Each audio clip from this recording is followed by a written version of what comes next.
नमस्कार विद्यार्थी मित्रांनो, या व्हिडिओमध्ये नर्मदा या नदीवर आजपर्यंत जे प्रश्न परीक्षेमध्ये विचारले गेलेले आहेत तेच प्रश्न आपण पाहणार आहोत। त्यामुळे व्हिडिओ प्रामाणिकपणे शेवटपर्यंत पहा। चला तर बघूया प्रश्न पहिला। नर्मदा नदी भारताच्या कोणत्या प्रदेशात वाहते? विद्यार्थी मित्रांनो, तुमच्यासाठी 4 ते 5 सेकंद प्रत्येक प्रश्नाला वेळ देत जाईल। पटकन मला उत्तर सांगायचं आहे। नर्मदा नदी भारताच्या कोणत्या प्रदेशात वाहते? योग्य उत्तर आहे मध्य भारत। मध्य भारत। विद्यार्थी मित्रांनो, हा प्रश्न परीक्षेमध्ये विचारला गेलेला आहे। पुढचा प्रश्न पहा। नर्मदा नदीवर कोणता प्रसिद्ध प्रकल्प जलविद्युत निर्मितीसाठी आहे? विद्यार्थी मित्रांनो, योग्य उत्तर आहे ओंकारेश्वर प्रकल्प। लक्षात ठेवा, ओंकारेश्वर प्रकल्प नर्मदा नदीवर आहे। ओंकारेश्वर प्रकल्प नर्मदा नदीवर आहे आणि जलविद्युत निर्मितीसाठी प्रसिद्ध आहे। नर्मदा नदीवरील बरगी धरण कोणत्या जिल्ह्यात आहे? तर जबलपूर। लक्षात ठेवा, नर्मदा नदीवर बरगी धरण आहे, जबलपूर जिल्ह्यामध्ये आहे। मग जबलपूर कोणत्या राज्यात आहे? लक्षात ठेवायचं आहे जबलपूर मध्य प्रदेश या राज्यात आहे। जबलपूर मध्य प्रदेश या राज्यात आहे। पुढचा प्रश्न पहा। नर्मदा नदीच्या खोऱ्यात कोणते वनस्पती क्षेत्र जास्त आहे? या ठिकाणी योग्य उत्तर आहे साग, साल आणि बांबू। नर्मदा नदीच्या खोऱ्यात साग, साल आणि बांबू ह्या ज्या काही वनस्पती आहे यांचं क्षेत्र जास्त आहे। पुढील प्रश्न पहा। नर्मदा नदीचे पाणी कोणत्या उद्देशासाठी वापरले जाते? योग्य उत्तर आहे सिंचन, जलविद्युत आणि पिण्याचे पाणी। नर्मदा नदीचे पाणी हे सिंचनासाठी वापरलं जातं, जलविद्युत यासाठी वापरलं जातं आणि पिण्याचं पाणी यासाठी वापरलं जातं। पुढचा प्रश्न पहा। नर्मदा नदीची सरासरी लांबी किती आहे? तर 1312 किमी असं लक्षात ठेवायचं आहे। 1312 किमी किंवा 1312 असं लक्षात ठेवा, म्हणजे लक्षात ठेवण्यासाठी सोपं आहे। 1312। पुढील प्रश्न पहा। नर्मदा नदीच्या खोऱ्यात कोणता प्रसिद्ध प्रकल्प आहे? तर योग्य उत्तर आहे नर्मदा घाटी विकास प्रकल्प। नर्मदा नदीच्या खोऱ्यात नर्मदा घाटी विकास प्रकल्प आहे। नर्मदा नदीच्या तीरावर खालीलपैकी कोणते शहर प्रसिद्ध आहे?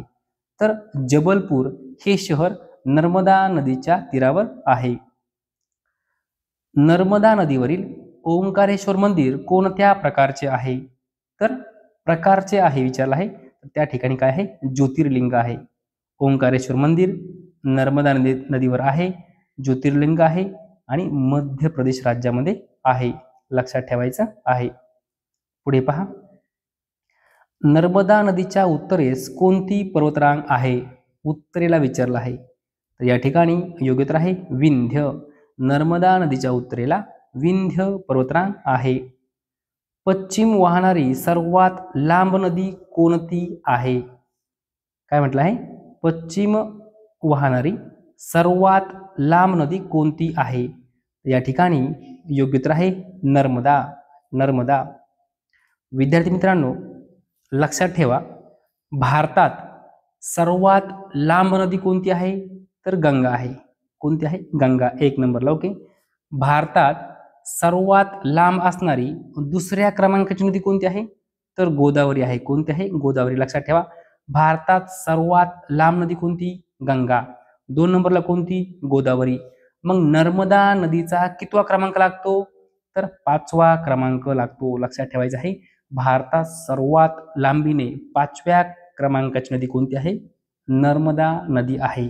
आणि जर असं विचारलं की पश्चिम वाहणारी सर्वात लांब नदी कोणती? तर नर्मदा। आणि भारतात सर्वात लांब नदीचा कितवा क्रमांक लागतो? नर्मदेचा 5वा क्रमांक लागतो। पुढचा प्रश्न पहा।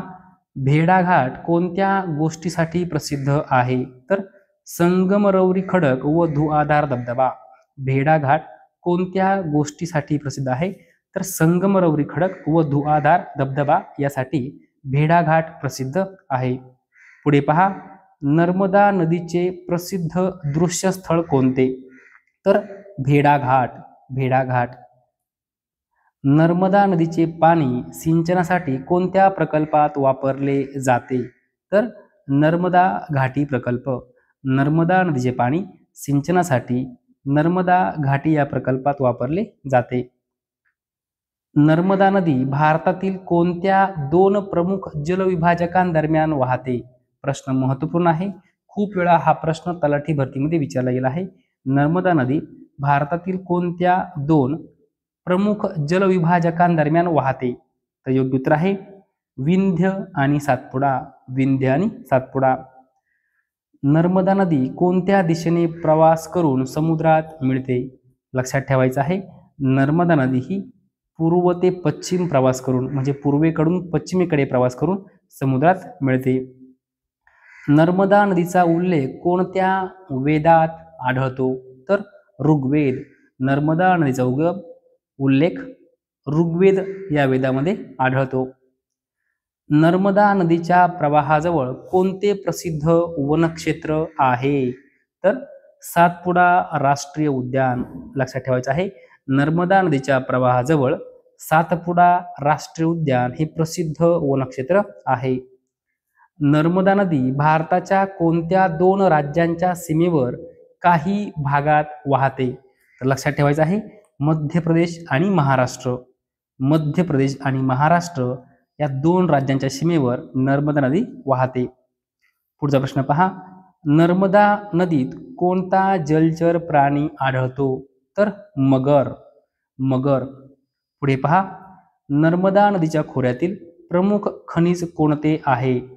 प्रमुख खनिज विचारलं आहे, तर चुनखडी. कोणतं खनिज आहे? चुनखडी.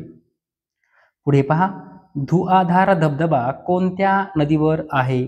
तर नर्मदा नदीवर धुआधार धबधबा आहे. लक्षात ठेवा, हा प्रश्न पोलीस भरतीमध्ये खूप वेळा विचारला गेला आहे. धुआधार धबधबा कोणत्या नदीवर आहे? तर नर्मदा नदीवर धुआधार धबधबा आहे. नर्मदा नदीवरील ओंकारेश्वर धरण कोणत्या ठिकाणी आहे? तर खंडवा जिल्हा या ठिकाणी. लक्षात ठेवायचं आहे, मध्य प्रदेश राज्यामध्ये खंडवा जिल्हा आहे आणि या ठिकाणी ओंकारेश्वर धरण आहे नर्मदा नदीवर. पुढे पहा, नर्मदा नदीचा उगम मध्य प्रदेशातील कोणत्या जिल्ह्यात होतो? तर अनूपपूर. लक्षात ठेवा, अनूपपूर हा जिल्हा आहे, मध्य प्रदेशमध्ये आहे. त्या ठिकाणी नर्मदा नदीचा उगम होतो. नर्मदा नदीचा शेवटचा प्रवाह कोणत्या शहरातून जातो? तर भरूच. नर्मदा नदीचा शेवटचा प्रवाह भरूच शहरातून जातो. नर्मदा नदीचा उगम कोणत्या ठिकाणी होतो? तर पर्याय पहा, त्र्यंबकेश्वर, अमरकंटक पठार, महाबळेश्वर, सातपुडा पर्वत. तर या ठिकाणी योग्य उत्तर आहे अमरकंटक पठार. नर्मदा नदीचा उगम अमरकंटक पठार या ठिकाणी होतो. नर्मदा नदी कोणत्या समुद्रात मिळते? तर अरब सागर. अरब सागर म्हणजेच काय? अरबी समुद्र. अरबी समुद्र. लक्षात ठेवा, नर्मदा नदी कोणत्या समुद्रात मिळते? तर अरब सागर. हा प्रश्न 10 वेळापेक्षाही जास्त वेळा पोलीस भरतीमध्ये विचारला गेला आहे. नर्मदा नदीवरील प्रमुख धरण कोणते आहे? सर्वांना माहीत आहे, सरदार सरोवर धरण. हा प्रश्न तलाठी भरतीमध्ये 10 वेळापेक्षाही जास्त वेळा विचारला गेला आहे. नर्मदा नदीवरील प्रमुख धरण कोणते आहे? तर सरदार सरोवर धरण. पुढे पहा, नर्मदा नदीची एकूण लांबी किती आहे? तर 1312 किमी. किती आहे? 1312 किमी. विद्यार्थी मित्रांनो, लांबी तोंडीपाठ करून ठेवा. नद्यांच्या लांबीवर 100% पोलीस भरतीमध्ये, तलाठी भरतीमध्ये, वनरक्षक भरतीमध्ये प्रश्न असतोच. नर्मदा नदी असं जर विचारलं तर 1312 असं लक्षात ठेवायचं आहे. 1312. 1312. ओके. पुढचा प्रश्न पहा, नर्मदा नदी महाराष्ट्रातून किती किलोमीटर वाहते? विद्यार्थी मित्रांनो, हा प्रश्न पोलीस भरतीमध्ये खूप वेळा विचारला गेला आहे. हा प्रश्न तलाठी भरतीमध्ये खूप वेळा विचारला गेला आहे. नर्मदा नदी महाराष्ट्रातून किती किलोमीटर वाहते? पर्याय पहा. उत्तर माहिती असेल तर कमेंटमध्ये उत्तर सांगायचं आहे. या ठिकाणी योग्य उत्तर आहे 54 किमी. किती? 54 किमी. प्रश्न वाचताना व्यवस्थित वाचायचा आहे. प्रश्न जर असा विचारला की नर्मदा नदीची लांबी किती आहे, तर 1312 किमी. आणि नर्मदा नदी महाराष्ट्रातून किती किलोमीटर वाहते, तर 54 किमी. विद्यार्थी मित्रांनो, अशा प्रकारे या व्हिडिओमध्ये जे जे प्रश्न नर्मदा नदीवर परीक्षेमध्ये विचारले गेलेले होते ते सर्व प्रश्न आपण कव्हर केलेले आहेत. जर तुम्हाला हा व्हिडिओ आवडला असेल तर नक्की लाईक करा, शेअर करा, सबस्क्राईब करा. धन्यवाद.